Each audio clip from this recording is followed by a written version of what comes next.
अच्छा, अनवर मानपड़ी रिपोर्ट में क्या आपका भी नाम शामिल है? मेरा भी नाम उन्होंने इसलिए लिया है कि आपकी भी सरकार रही है, आपको भी कोशिश करना चाहिए था, आपने क्या कोशिश की?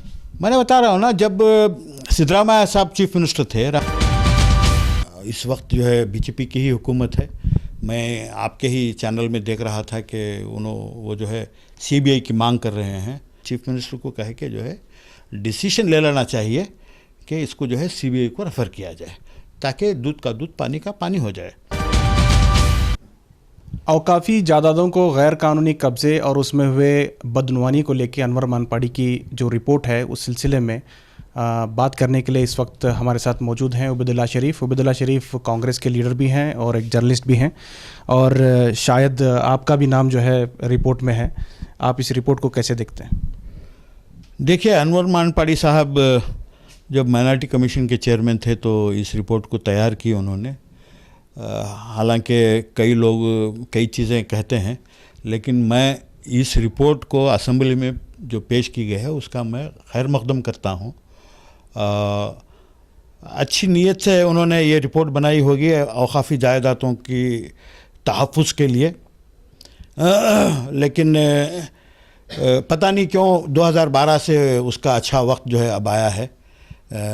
इस वक्त जो है बीजेपी की ही हुकूमत है।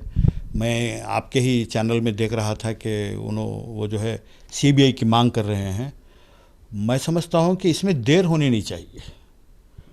बीजेपी की हुकूमत है, अगर अनवर मानपड़ी साहब काफ़ी सीनियर और बड़े लीडर हैं बीजेपी के, फ़ौरन उनको जो है हुकूमत पर दबाव डालकर चीफ मिनिस्टर को कहे कि जो है डिसीजन ले लेना चाहिए कि इसको जो है सीबीआई को रेफ़र किया जाए, ताकि दूध का दूध पानी का पानी हो जाए।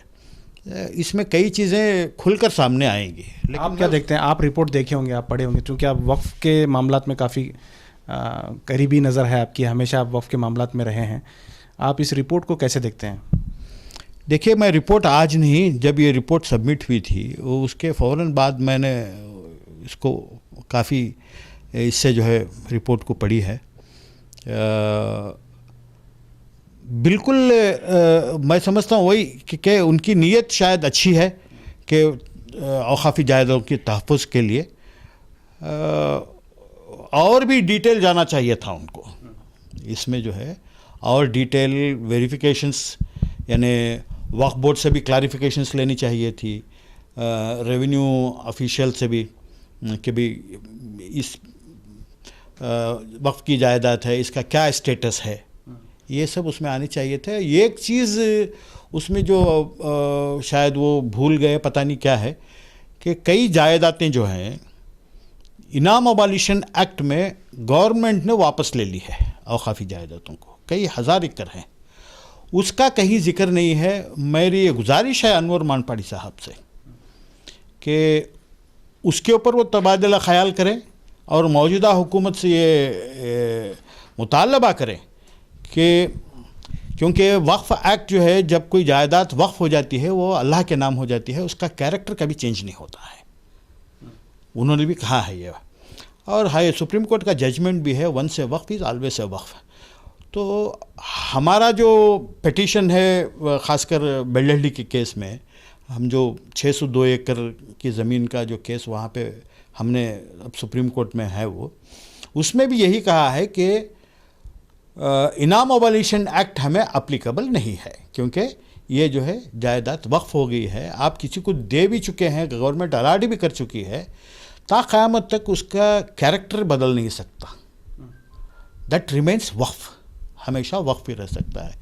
अगर अनवर मानपड़ी साहब इस वक्त जो है जैसे कि बेल्लहल्ली है, बेल्लहल्ली में 602 एकड़ ज़मीन हुकूमत ने, बेल्लहल्ली और क्या कहते हैं, भूपसंद्रा, मेडी अग्रारा, 3 ये एक ही नोटिफिकेशन से गवर्नमेंट ने वापस ले ली है।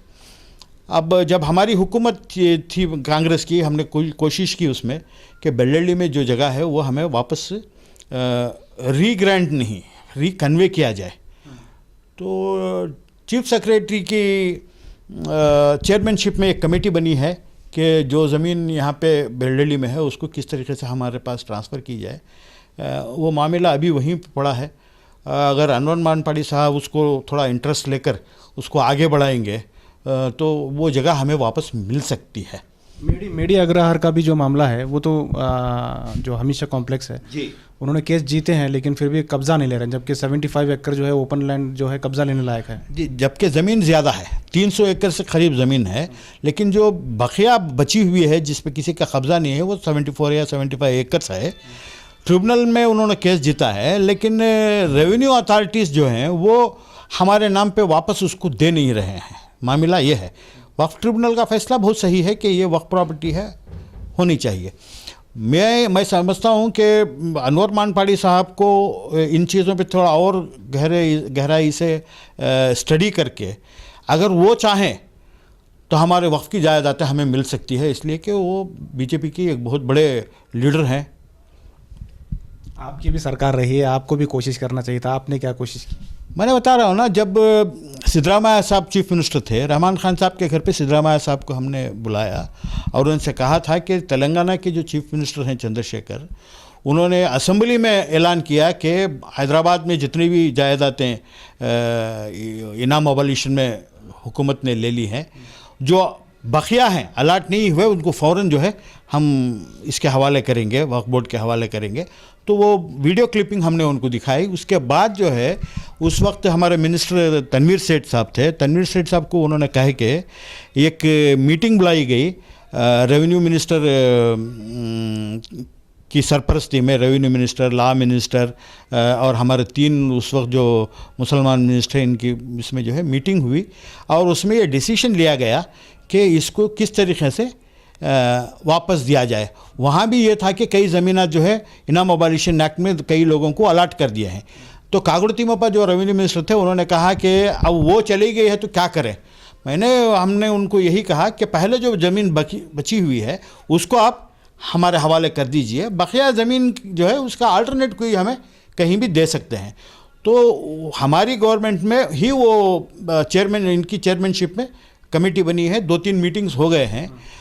उसके बाद जब ज़मीर अहमद खान साहब आए उन्होंने भी उसको थोड़ा आगे बढ़ाया, लेकिन अब जो है वो रुका हुआ है मामला, उसको थोड़ा आगे करना है। ऐसे मामले में आप अनवर मानपड़ी का साथ देने के लिए तैयार हैं? कोई भी अगर वक्फ की जायदाद बचाना चाहते हैं, वो अनवर मानपड़ी या कोई भी है, मैं उनका साथ दूंगा। अच्छा, अनवर मानपड़ी रिपोर्ट में क्या आपका भी नाम शामिल है?